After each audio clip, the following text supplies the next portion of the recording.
Gratia exedit terminus. Anugerah mengatasi batas. 2 Raja-Raja 14 ayat 23 sampai dengan 27. Matius 12 ayat 15b sampai dengan 21. Dua orang pria di Galilea, beda kota, beda era. Pria yang satu dari Gad-Hefer, yang melayani semasa Raja Israel, Yerobeam II, yang memerintah dalam kurun waktu 786 sampai dengan 746 sebelum Masehi. Ia seorang nabi, putra Pak Amitai. Pria yang satunya lagi dari Nazaret. Ia melayani dan menderita sengsara di bawah pemerintahan Pontius Pilatus, wali negeri Romawi atas provinsi Yudea, tahun 26 sampai dengan 36 Masehi. Ia seorang tukang kayu, putra seorang tukang kayu, Pak Yusuf. Kita pasti tahu, saudara, mereka adalah Yunus dari Gad-Hefer dan Yesus dari Nazaret. Yerobeam II, saudara, dikenal sebagai raja yang hebat. Negara Israel berjaya di masa pemerintahannya. Ia berhasil mengakhiri konflik Israel dan Aram. Ia mampu menegakkan superioritas atau keunggulan Israel atas Aram. Kerajaannya membentang dari perbatasan Hamat di sungai Orontes hingga Laut Mati. Ia juga berhasil merebut kembali wilayah Israel di Transyordan yang lama sebelumnya dijajah oleh Aram. Dua kota di wilayah itu, yakni Lodabar dan Karnaim, direbutnya pada tahun 760 sebelum Masehi. Pemerintahan Yerobeam II juga ditandai dengan keberhasilan besar di bidang ekonomi. Namun, seperti di masa Salomo, dalam era negara persatuan Israel, kemakmuran yang dihasilkan oleh keberhasilan itu hanya dinikmati oleh lapisan elit dalam masyarakat. Rakyat jelata tetap hidup dalam kemelaratan dan kesengsaraan akibat ketidakadilan sosial. Penghisapan dan penindasan serta korupsi kelak akan mengantar negara Israel kepada malapetaka. Setelah kematian Yerobeam II, negara Israel menyaksikan kudeta-kudeta berdarah, kalah dan tunduk kepada negara Asyur, dan akhirnya runtuh pada tahun 721 sebelum Masehi. Negara Israel sirna hilang kertaning bumi. Saat Tuhan mengutus Yunus untuk menyampaikan firman-Nya, Yerobeam baru naik tahta. Ia menggantikan ayahnya, Raja Yoas. Saat itu negara Israel sedang berkonflik dengan negara Aram. Pasalnya, sejak zaman Raja Yehu, kakek buyut Yerobeam, yang memerintah dalam kurun waktu 841 sampai dengan 814 sebelum Masehi, Aram telah merebut banyak wilayah Israel. Raja Aram Hazael mengalahkan mereka di seluruh daerah Israel di sebelah timur sungai Yordan dengan merebut seluruh tanah Gilead, tanah orang Gad, orang Ruben dan orang Manasye, mulai dari Aroer yang di tepi sungai Arnon, baik Gilead maupun Basan. 2 Raja-Raja 10 ayat 32 sampai 33. Keadaan semakin buruk, saudara, pada zaman Raja Yoahas, kakek Yerobeam, yang memerintah dalam kurun waktu 814 sampai dengan 798 sebelum Masehi. Yoahas takluk kepada raja-raja Aram, yakni Hazael dan Ben-Hadad putranya. 2 Raja-Raja 13 ayat 3. Bahkan angkatan perang Aram nyaris menghancurkan angkatan perang Israel sama sekali. Pada Raja Yoahas hanya tersisa 50 orang berkuda dan 10 kereta dan 10.000 orang pejalan kaki. 2 Raja-Raja 13 ayat 7. Keadaan mulai berubah, saudara, pada zaman Raja Yoas, ayah Yerobeam, yang memerintah dalam kurun waktu 798 sampai dengan 782 sebelum Masehi. Berdasarkan nubuatan Nabi Elia sebelum wafat, 2 Raja-Raja 13 ayat 19, Israel 3 kali mengalahkan Aram. Raja Yoas merebut kembali dari tangan Ben-Hadad bin Hazael kota-kota yang dalam peperangan direbut Ben-Hadad dari tangan Yoahas Raja Yoas, ayah Yoas. 2 Raja-Raja 13 ayat 25. Baru pada zaman Raja Yerobeam II, yang pada tahun 786 sampai dengan 782 sebelum Masehi magang sebagai raja di bawah ayahnya. Baru pada zaman Yerobeam II inilah negara Israel benar-benar berhasil mengalahkan Aram, membebaskan seluruh wilayahnya dari penjajahan Aram dan menegakkan kedaulatannya. Nabi Yunus, saudara, menyaksikan masa suram dan awal kebangkitan Israel. Ia menyaksikan dengan mata kepalanya sendiri betapa pahitnya kesengsaraan orang Israel itu. 2 Raja-Raja 14 ayat 26a. Ya, betapa pahitnya kesengsaraan orang Israel di bawah penjajahan Aram. Tiada lagi sosok yang karismatik, yang cakap dan berwibawa, baik yang tinggi maupun yang rendah kedudukannya. 2 Raja-Raja 14 ayat 26b, yang sebagaimana di masa hakim-hakim dulu akan menjadi penolong-penolong bagi orang Israel. Tuhan memang telah menyerahkan orang Israel kepada orang Aram karena dosa-dosa mereka. Perhatikanlah 2 Raja-Raja 10 ayat 31 dan 32 serta 13 ayat 2, 3 dan 6. Tapi syukurlah, saudara, Tuhan mengasihani serta menyayangi mereka. 2 Raja-Raja 13 ayat 23. Ia berpaling kepada mereka oleh karena perjanjiannya dengan Abraham, Ishak dan Yakub. 2 Raja-Raja 13 ayat 23b. Tuhan memberikan penolong atau penyelamat alias pembebas, Moshiach dalam bahasa Ibrani, kepada orang Israel. 2 Raja-Raja 13 ayat 5. Pertama-tama Moshiach itu adalah Yoas, Raja Yoas. 2 Raja-Raja 13 ayat 25. Kemudian Moshiach itu adalah Yerobeam, Raja Yerobeam II. 2 Raja-Raja 14 ayat 27. Melalui Yunus hambanya, Tuhan berfirman bahwa Yerobeam akan mengembalikan daerah Israel dari jalan masuk ke Hamat sampai ke Laut Araba. 2 Raja-Raja 14 ayat 25.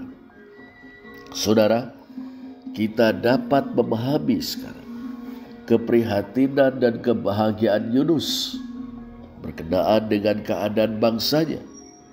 Ia prihatin bangsanya dikalahkan dan ditindas oleh para penguasa Aram.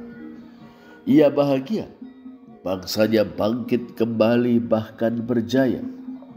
Keprihatinan dan kebahagiaan itu terbit dari kasih Yunus kepada Israel bangsanya. Kita juga dapat memahami betapa Yunus satu frekuensi dengan Allah yang murka kepada Israel sekaligus berbelas kasihan kepadanya. Dalam murkanya karena dosa-dosa Israel, Allah menyerahkan mereka ke dalam tangan raja-raja Aram. Tapi karena kasih sayang dan belas kasihannya yang besar, Ia membebaskan mereka. Saudara, jauh setelah keruntuhan negara Israel, tahun 721 sebelum Masehi, dan keruntuhan negara Yehuda, tahun 586 sebelum Masehi. Satu bagian dari komunitas Yahudi setelah pembuangan di Babel menampilkan Yunus kembali. Kelompok ini resah dengan kecenderungan partikularisme ekstrim yang menguat dalam komunitas Yahudi yang lebih luas, khususnya setelah pembaruan yang dipimpin oleh Gubernur Nehemia dan Imam Ezra. Yunus ditampilkan sebagai juru bicara dari kaum partikularis ekstrim itu. Kaum universalis di pertengahan abad ke-5 sebelum Masehi tidak menyangkal bahwa orang Yahudi sebagai sisa Israel adalah umat pilihan Allah. Tetapi mereka menolak anggapan bahwa Tuhan hanya mengasihi mereka dan menyimpan murkanya untuk goyim atau bangsa-bangsa lain. Dalam semangat Yesaya kedua, kaum universalis yakin bahwa Tuhan telah memilih Israel untuk menjadi terang bagi bangsa-bangsa atau leor goyim. Dalam bahasa Ibrani, leor goyim, menjadi terang bangsa-bangsa. Yesaya 42 ayat 6, Yesaya 49 ayat 6. Mereka percaya bahwa Tuhan berbelas kasihan kepada bangsa-bangsa lain juga. Perhatikan Yunus 4 ayat 11. Umat pilihan Allah justru dipanggil untuk mengasihi serta menjadi berkat dan kesaksian bagi bangsa-bangsa itu. Dengan menyajikan dialog Tuhan dengan Yunus, kaum universalis mengharapkan kaum partikularis ekstrim meninjau kembali pandangan dan sikap mereka yang keras dan konsep mereka yang terlalu sempit tentang Allah. Berabad-abad kemudian, saudara, Yesus dari Nazaret jajah desa Bilangkori di seluruh Galilea. Laki-laki bersandal itu memberitakan kabar gembira bahwa kerajaan Allah sedang mendatangi umat manusia. Matius 4 ayat 17, 10 ayat 7. Kerajaan Allah adalah pemerintahan Allah yang membebaskan manusia dari dosa-dosa, kuasa-kuasa jahat dan maut, serta mengaruniakan kedamaian, kebaikan, dan keselamatan. Ingat Yesaya 52 ayat 7. Yesus dari Nazaret, saudara, menghayati jiwa dan semangat Yesaya kedua yang universalistis itu. Penghayatan itu sedemikian rupa sehingga kitab-kitab Injil melukiskan dirinya sebagai hamba Tuhan atau hamba Yahweh, Evet Yehuwa. Tentang sosok itu, Yahweh atau Tuhan menyebutnya hambaku yang kupilih, yang kukasihi, yang kepadanya jiwaku berkenan. Lihat Matius 12 ayat 18a. Perhatikan Yesaya 42 ayat 1. Aku telah memberikan rohku ke atasnya. Atau natati ruhi alau dalam bahasa Ibrani. Atau edokatop noima Moab auton dalam Septuaginta Perjanjian Lama berbahasa Yunani. Yesaya 42 ayat 1b. Dikutip sebagai nubuat, kita membacanya dalam Matius 12 ayat 18b. Aku akan menaruh rohku ke atasnya. Keso top nema Moab auton. Aku akan menaruh rohku ke atasnya. Saudara, apakah tujuan Tuhan menaruh rohnya ke atas hambanya? Ini, Tuhan menghendaki hambanya itu akan menyatakan hukum atau penghakiman kepada bangsa-bangsa, Mishpat Logoyim Yotsi, atau Krisin Tois Etnesin Exoise, Yesaya 42 ayat 1c. Dalam Matius 12 ayat 18c, akan memaklumkan hukum atau penghakiman kepada bangsa-bangsa, Krisin Tois Etnesin Apangele. Hukum atau penghakiman ini bertali temali dengan kerajaan Allah. Penghakiman yang dimaksud adalah tegaknya keadilan bagi kaum miskin, yakni mereka yang terhisap, tertindas, dan terpinggirkan. Buluh yang patah terkulai tidak akan diputuskannya, dan sumbu yang pudar nyalanya tidak akan dipadamkannya, sampai ia menjadikan hukum itu menang. Matius 12 ayat 20. Sedangkan hukum yang dimaksud adalah hukum yang memfasilitasi terwujudnya kedamaian, kebaikan, dan keselamatan. Menarik saudara, penghakiman atau hukum itu diperuntukkan bagi bangsa-bangsa, bagi goyim atau etne. Goyim dalam bahasa Ibrani, etne dalam bahasa Yunani. Tidak sebatas orang Yahudi yang biasa memandang diri mereka sebagai umat atau atau laos. Tegaknya keadilan bagi si miskin serta terwujudnya kedamaian, kebaikan, dan keselamatan merupakan kerinduan segala bangsa. Tak heran bila kemudian bangsa-bangsa, etne, Matius 12 ayat 21, dan Yesaya 42 ayat 4 dalam bahasa Yunani, atau pulau-pulau Iyim dalam bahasa Ibrani, Yesaya 42 ayat 4, berharap kepadanya. Memang sebelum kematian dan kebangkitannya, Yesus dari Nazaret memfokuskan pelayanannya kepada domba-domba yang hilang dari umat Israel. Perhatikan Matius 10 ayat 6, 15 ayat 24. Tetapi toh ia tidak menolak untuk melayani orang-orang dari bangsa-bangsa lain. Misalnya seorang perwira di Kapernaum yang hambanya sakit lumpuh dan sangat menderita. Matius 8 ayat 5 dan 6, 10 dan 13. Juga seorang perempuan Kanaan yang putrinya kerasukan setan dan sangat menderita. Matius 15 ayat 22 dan 28. Yesus, saudara, yang dalam solidaritasnya dengan manusia berdosa menyebut dirinya sebagai anak manusia, menandaskan bahwa ia datang untuk melayani dan memberikan nyawanya sebagai tebusan bagi banyak orang. Lutron antipolon, tebusan pengganti banyak orang. Matius 20 ayat 28. Ungkapan atau frase banyak orang atau kata berkasus genitif polus, orang banyak, merujuk pada segala bangsa yang terdiri dari orang Yahudi dan orang dari bangsa-bangsa lain.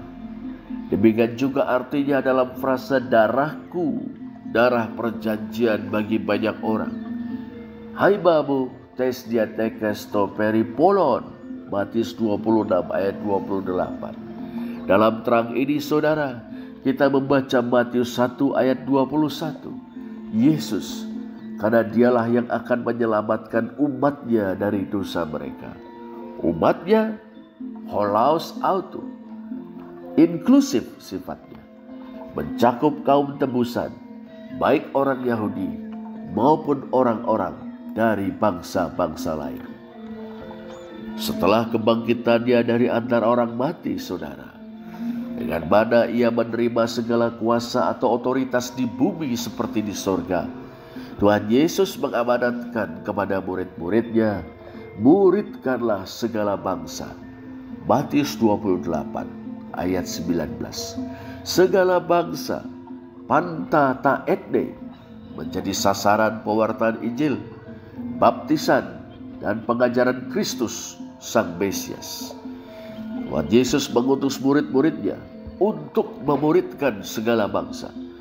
Sebab dengan menjadi murid-murid Kristus itulah orang-orang dari segala bangsa akan mengalami dan menikmati realitas dari kerajaan Allah, yakni tegaknya keadilan, pembebasan dari dosa, kuasa-kuasa jahat dan maut, dan terwujudnya kebaikan, kedamaian, dan keselamatan.